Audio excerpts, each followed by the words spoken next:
How to see and find your time spent on Instagram. Hello guys, today I will show you how to do this. Just watch this video until the end and make sure that you subscribe and you like this video, and let's start. So the first step is go into Instagram and then open it.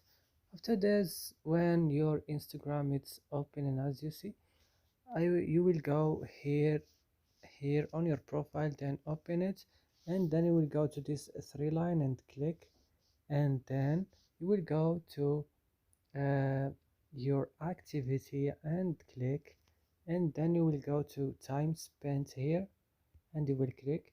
And now this is my time spent on Instagram. Like on Wednesday I spent 2 minutes, Thursday 1 minute, today I spent 7 minutes on Instagram. And that's it guys. I hope this video is useful and helpful for you. Don't forget to like and subscribe in our channel. See you next